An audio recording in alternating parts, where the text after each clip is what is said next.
now turns to Part 3. Part 3. You will hear 3 students discussing a programme of activities for new students at a college. First, you have some time to look at questions 21 to 26.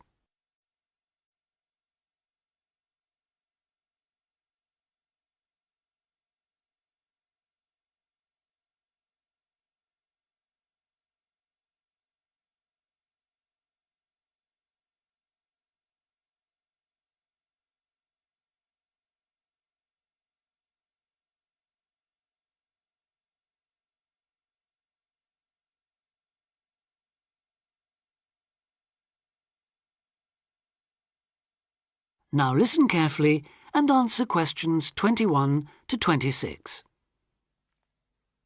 So you were both on last year's orientation course then?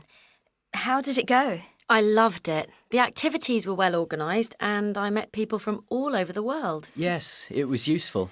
And you think I should sign up for this year's course? Yes, definitely. Apart from being fun, it really does prepare you for all the things you have to do in your first couple of weeks. In fact, one of the most useful things was chatting to people who'd already been there for a year, so-called senior students.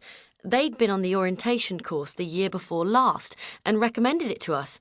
Oh, and there was a great atmosphere at the formal dinner too.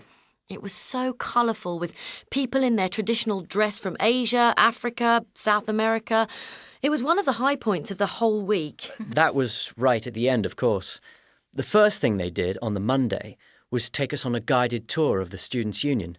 And after that, they took us round the city centre, showing us things like the bus station, the main shops. And the best pubs. Right, so it was very worthwhile. Yes, though maybe they could have taken us to a better nightclub.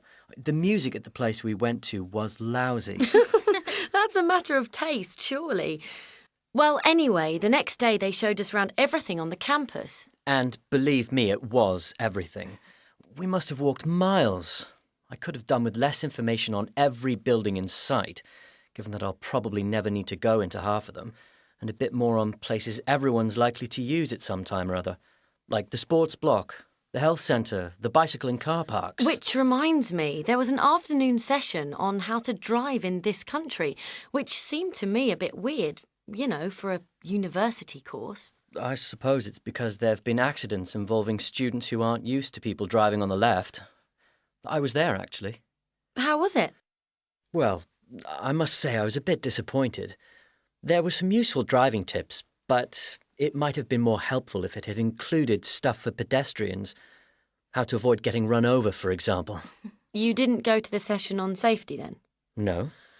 Well, apparently that dealt with road safety for pedestrians, along with lots of other aspects, of course.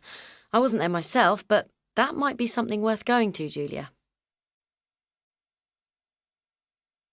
Before you hear the rest of the discussion, you have some time to look at questions 27 to 30.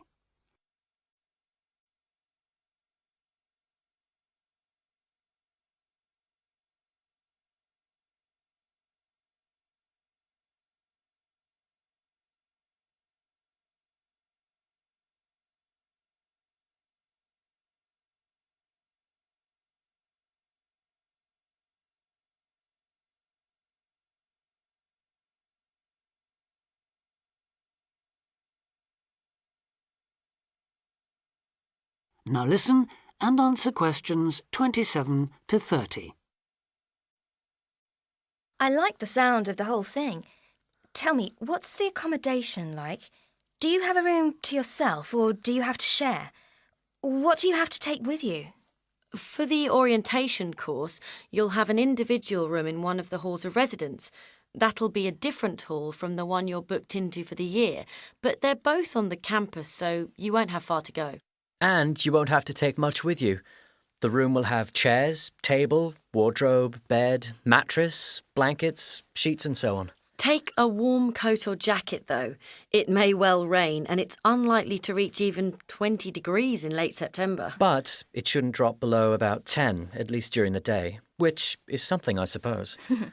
Right. Now I know they can't do much about the weather, but did you have the feeling that they were looking after you on the course? Yes, we did.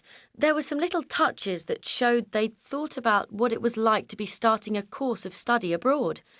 Such as? Well, it's just a small example, but they gave us free email access to contact people at home. 30 minutes, if I remember correctly. Actually, I think it was 20. Yes, you're right. I was on for over half an hour and paid for an extra 10 or 15 minutes. Not that it was much. Emails don't take long to write anyway. No, they don't. So, just one more thing. The timetable. When does the course actually start and finish? Well, a lot of people get there on the Sunday, though you'd have to find a room for an extra night, as the course accommodation is only booked from the Monday, when things get going. Then they'll keep you busy all week until the dinner on the Friday. And that's it, is it? Yes, there's nothing after that. Though most people stay over till Saturday, partly to recover from the party, but also because they can then move straight into their permanent rooms. I think I'll do that. Well, thanks a lot for all your advice. I'm sure I'll enjoy the course. I wish I could go on this year's too. That is the end of part 3. You now have half a minute to check your answers.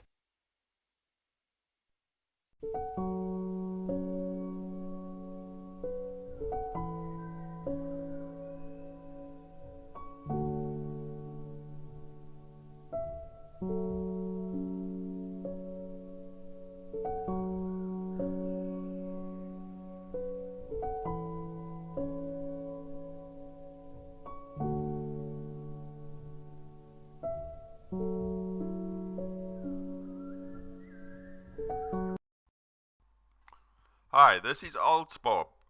I would very much appreciate it if you could like, subscribe and share this video, as this will enable me to help more IELTS students reach their IELTS goals. Very much appreciated.